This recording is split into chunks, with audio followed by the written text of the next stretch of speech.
अफसाना हक, मुसन्निफ अनवर खान।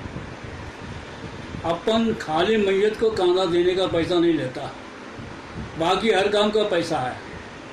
फारूक भाई, इनको समझा दो। चाय पीते हुए चौंक कर मैंने उसकी तरफ देखा। चेहरे से तो वो करी नहीं लगता था। मुसलसल पान चिबाते चिबाते उसके दांत सड़ चुके थे। बरसा बरस की शराब नोशी के असर से चेहरा आग भभूका सा और सूजा सूजा सा लगता था। फिर भी अंदाज़ा होता था कि जवानी में वह खासा खूबरू रहा होगा। कपड़ों से नफासत जाहिर थी और सोने की अंगूठी, कलाई पर बेशकीमत घड़ी, चेहरे से चालाकी टपकती थी। गुफ्तगू का अंदाज बम्बई के सियानों जैसा। हर दो जुमलों के बाद एक सूखा कहका। उम्र 50 से कुछ ऊपर ही होगी, लेकिन ये जुमला सुनने के बाद वो गंदा सा होटल हम जिसमें बैठे चाय पी रहे थे, उसका मालिक सामने कुर्सी पर पैर चढ़ाए कीमा पाव खाता अधेड़ उम्र शख्स, चाय की बेरौनक प्यालियाँ, उन पर भभकती मक्खियाँ, सब इंतहाई नाकाबिले बर्दाश्त मालूम हुए। वहाँ से भाग जाने को जी चाहा, लेकिन पैर जमे रहे, क्योंकि मेरे दोस्त फारूक ने मुझे यकीन दिलाया था कि दांतों में खराल करता ये शख्स अल्लाह दीन के जिन से कम नहीं। मकान की ज़रूरत हो, दुकान खरीदनी या बेचनी हो, या पासपोर्ट बनवाना हो, मसालहत करवानी हो, तलाक दिलवानी हो, मामला सुलझाना हो या फिर उलझाना हो, रईस ऐसे काम चुटकी बजाते ही कर देता। सच पूछिए तो कोई जिन भी ऐसे काम इतनी सहूलत के साथ नहीं कर सकता। आप कब से ये काम कर रहे हैं रईस भाई? मेरे दोस्त ने यूं ही गुफ्तगू जारी रखने के ख्याल से पूछा। तुम लोग पैदा भी नहीं हुए होगे, रईस हंसा। उस वक्त से मैं ये काम कर रहा हूँ। लहजा सूखा और सपाट तो था, लेकिन उसमें तंज का शायबा भी न था। एक सादा सच्चाई बयान कर रहा था बस।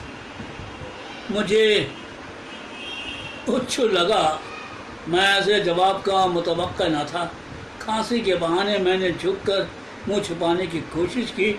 फारूक ने पैर दबाकर संभलने का इशारा किया और मैंने हंसी को दबाते हुए चेहरे पर संजीदगी तारी कर दी। वो कह रहा था, 1955 में मैं अपनी पहली बीवी के साथ कराची चला गया था। 20 साल का भी न था। वहाँ जाकर चाय की दुकान शुरू की। बहुत अच्छा धंधा था। 50-60 रुपये रोज़ कमा लेता था। बच्चा तो था नहीं, ठाठ से ज़िंदगी गुजरती थी। लेकिन साली बम्बई बहुत याद आती थी। बम्बई भी बीटी से कम नहीं। उसकी आदत लग गई तो समझो आदमी गया काम से। एक दिन अपनी बीवी को बोला, चलो बम्बई वापस चलते हैं, इधर मेरा मन नहीं लगता। उसके भाई बहन सके संबंधी सब साथ थे। कराची में वो क्यों तैयार होती? मैंने उसे कहा, देख अमीना, अभी तू जवान है, दूसरी शादी कर सकती है, अपनी चाय की दुकान अच्छी चलती है, तेरे भाई दुकान संभाल सकते हैं, तुझे कोई तकलीफ ना होगी। मैं वापस बम्बई जाता हूँ, ज़िंदगी रही, कुदरत को मंजूर हुआ तो फिर मिलेंगे। और वो बहुत रोई धोई, बहुत गिड़गिड़ाई, मेरे हाथ पैर पकड़े। उसके भाई ने भी समझाया, पर मेरा दिल तो बम्बई में अटका था। उठते बैठते सोते जागते बम्बई आंखों में घूमती थी। कभी देखता मैं मैरिन ड्राइव पर चल रहा हूँ, कभी चौपाटी पर रेत में लेटा हूँ, कभी भिंडी बाजार पर अपने दोस्तों के साथ हंसी मजाक हो रहा है। नींद में भी बम्बई बुलाती थी। एक दिन चुपके से निकला और खोखरा पार के रास्ते वापस बम्बई आ गया।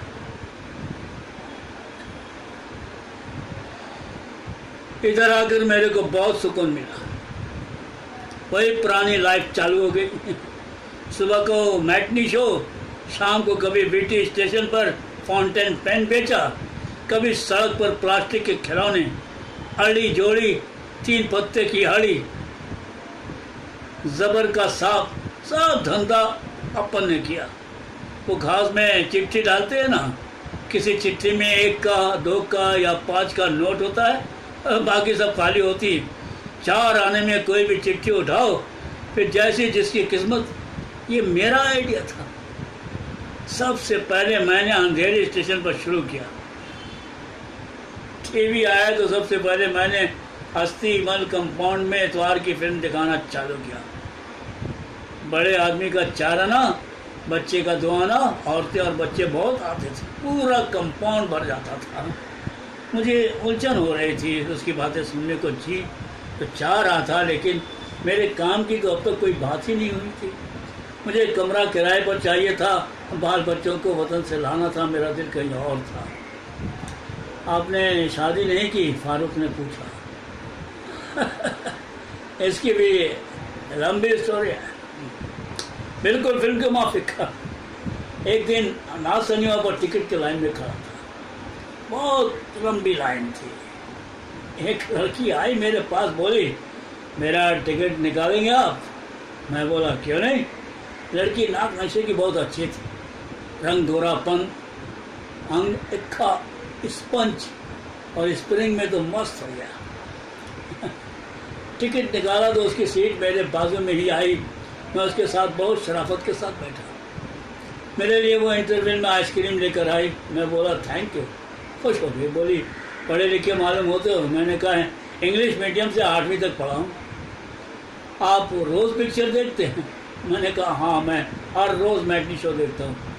वो हंसी, बोली मैं भी डेली मैटनी शो देखती हूँ। कल आप कौन सी फिल्म देखेंगे? मैंने चांस लिया। कल इंपीरियल में जाल देखने का इरादा है। देवानंद की अभी ठीक से याद नहीं, शायद जाल ही थी। दूसरे दिन हम दोनों ने इंपीरियल में साथ में फिल्म देखी। फिर तो मामला जमता ही चला गया। दोनों का शौक एक, टेम्पर एक। मुझे वो पसंद, उसको मैं पसंद। हम लोग शादी करके साथ साथ रहने लगे नाक फाड़े पर। टेबल वाला तीसरी बार मैच साफ करने के लिए आया तो रईस भड़क उठा। क्यों बे, नया आया है?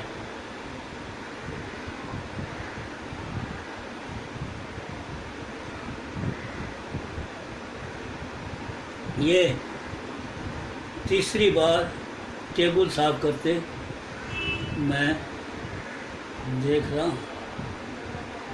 जाने दो रईस भाई। अगले वाले ने मामला ठंडा करने के लिए कहा, नया छोकरा है, उसको अभी समझ में नहीं कौन पुराना ग्राहक है कौन नया। रईस का भड़कना मेरी समझ में नहीं आया।